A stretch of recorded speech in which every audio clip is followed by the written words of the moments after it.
from G. Trillanes ng editor ng Malaya. Malaya? Okay. Okay, there's a video. This is for Julia muna.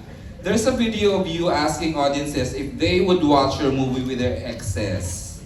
Kailan ka dumating sa point na you became comfortable enough to meet your ex to meet your ex again, and ano yung nag-precipitate nung feeling na yon? Okay na ako to Joshua. So in other words, in a simpler form, ano yung tanong? I know. Naguluhan nga rin ako, pero sabi ko ang ganda ng tanong, pero ako naguluhan. Hindi mo na natanong. Tita G, Pero parang kanina pa tinatanong sa'yo din yan. No? Alin? Yung... Kayo lang pahawak ng script. Yung sa wall show daw kasi, first of Ayun. all guys, tinanong na ibang cast yan. Inulit ko lang yung tanong. Baka hindi klaro. At saka nag-joke lang ako. Kumbaga, hindi ko namang ini-encourage na panoorin niyo with your ex. Kasi choice niyo naman yun, di ba? Kasi uso mo yun ng mga Nagjo-joke exes lang. na nag-reunite. Uso ba yun? Officially ba? for you yung sa Showtime, di ba? Yes. Especially for you. I mean, choice naman niyo yun. I mean, kung parang, di ba, kung It's trip for, niyo yun. it's for entertainment. Oh, for entertainment lang Parang naman masaya yun. lang, di ba? Correct. Joke time lang yun. Pero hindi namin sinasabing kailangan panoorin niyo itong isama mga ex. Okay, mag-isa kayo. Okay lang. Basta panoorin niyo. Bayad together something. Josh, may dadagdag ka ba? Okay.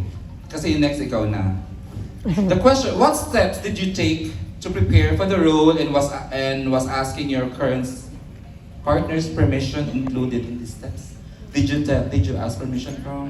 No, hindi You ako don't? nag-ask sa partner ko. Kasi bago pa rin kayo magkakilala, alam niyo yung actor na yung, pagiging actor na yung trabaho ko. Oh, sana all, no? I'm just very supportive about dun sa movie. Kung ano naging process ko sa movie, enjoy ko lang yung process. Enjoy ko lang siya, and enjoy ko yung journey na makatrabaho ulit si Julia. And enjoy ko yung journey na makatrabaho si Derek Peterson and lahat ng cast natin dito. Yun lang yung nangyayari na. And kung may mali man kasi kami magawa, kinokorek na kami ng writers na nila Derek eh. May writers on the set ka, kayo. Yes, Dumadala. very At least. hands-on sila sa At pelikula. least Hanson, di pabaya. Charot, hindi pabaya pa. Kaya pala sabi niya first time. Tawa ng tawa dito, Miss Kaya. Okay. Freebie MNL. Nandito siya. Yay! Birthday ni Jim Pila 2 days ago. Hi Jim, stand up. Happy birthday. Hoy, dito si Thank you so Julia, much. favorite mo. Yeah. Thank you Correct. so Okay. much. Okay. First question, ano naman to ha, not naman on the negative side, no? But hindi ba kayo nag-worry? Kasi most of the time, pwedeng dalawa yung effect, di ba? Pag nagre-reunion yung mag-ex. Either, syempre you become friends talaga, which we all hope for. And some, medyo mag-open ng can of worms, parang ganon. Tapos di na magkaka-work after. Kind of So, what? Can of worms, mga siguro mga unclosed keme, ganyan. Hindi ba kayo nag-worry na baka mayroong ganong sitwasyon? May mga mauungkat na may mau-open na issues, Joshua. Issues. Issues. Hindi ba kayo nag-worry na Hindi may ba kayo nag-worry? mabubuksang issues? Or naka-ready na Kasi naman kasi tayo Sorry. ini-idioms tayo ni Jim P. Feel ko ready na kami kasi unang-una hindi rin namin tatanggapin kung hindi kami ready. Actually naman. So diba, parang bakit namin gugustuhin na masaktan kami dito sa pelikula? Parang sobrang sadista naman natin sa sarili natin, diba? Parang I think ready na kami bago pa namin gawin. It's been 5 years na din diba? Matagal na, marami na nagbago and yung ibang-iba na.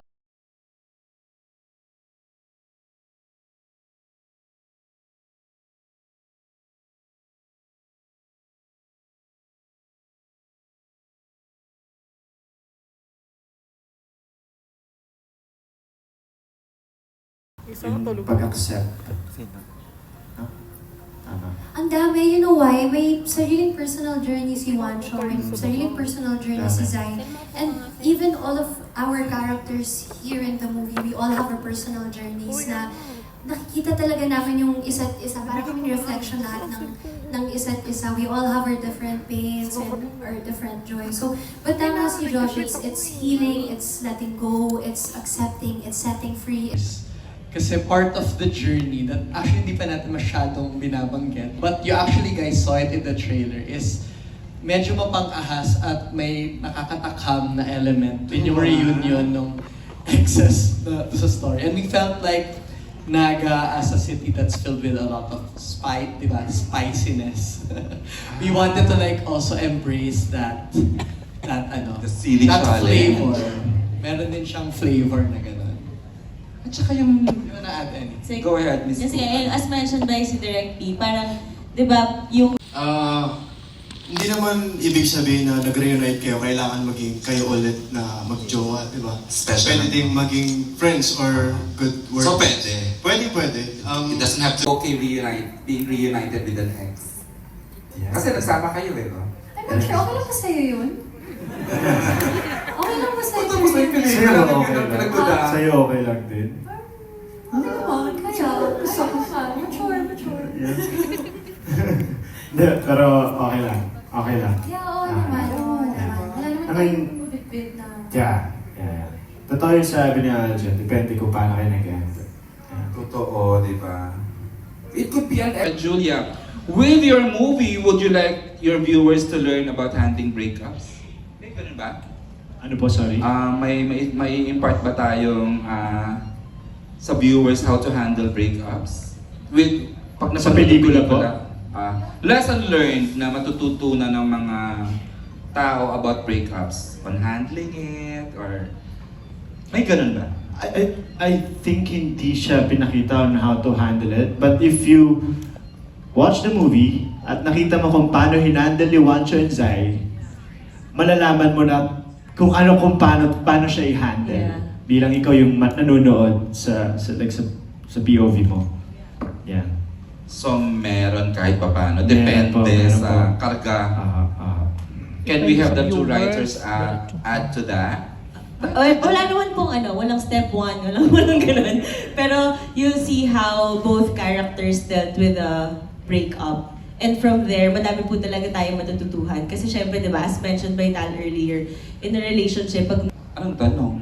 Joke lang. Ano ang feeling na kahit may kanya na kayong partners in real life, napakarami at buhay na buhay pa rin ang Josh Lea fans? Actually, nung in-announce nila yung new project alert, talagang nabuhay agad sila. Pero nakaka-proud sila. Nakaka-proud sila. Yung page Yung maturity din nila. Grabe din ang pinagdaanan nila. Yeah. So, Kasi nagpapasalamat. kasabay namin sila nung nag-process nila. Oo, sabay namin kami silang yan. umiyak. True. diba? So, proud ako sa Josh Lea. Nandiyan pa rin. Maraming Though individually salamat. naman, sinusupport nila kayo, di ba? Yes, You had a movie oo. rin before Julia, di ba? Tapos Joshua, ikaw din naman. You had Oo. series and series, di ba? Oo. We're so grateful, guys. Salamat dahil never kayo nag-give up. Hindi nyo kami tinigilan na supportahan. Kahit yung individual works namin, nandiyan kayo. So, sana this will bring you guys alam mo yung una pa lang ng, ano ba yung pinakauna natin? Yung look test? Script reading ba yun? Hindi, look test yun. Nakaka-proud. Sobrang sabi ko, wow, he's really learned to, you've really become confident in yourself. Nakita ko na... Shy pa din, ano? Confident pa Hindi, siya. Hindi na. confident yan. I mean, confident in the sense na mas kilala niya na sarili niya ngayon, mas secure na siya sa pagkatao niya ngayon. He knows what he wants, he knows what he doesn't want. Parang mas kilala niya na sarili niya, mas love niya na yung sarili niya. So, it's so nice to see how he has evolved into the man that he is today. So, proud ako sa'yo. Thank you. Confident na. Ayun, sumasagot Confident na yan. Sabi ko nga, grabe, nung pinapanood ko to si Aljon, sabi ko, parang si Josh to daw. Actually, they can pass for brothers. Di ba? Kasi, oo, always. Sabi ko lang, medyo mas fit lang siya sa akin. Mas, alam mo, mas may masal-masal lang siya ngayon. Dati ako eh. Cute yan. Cute lover boy. Pero grabe yung journey ni Joshua. Now he's the most sought after leading man, ano? From a PBB.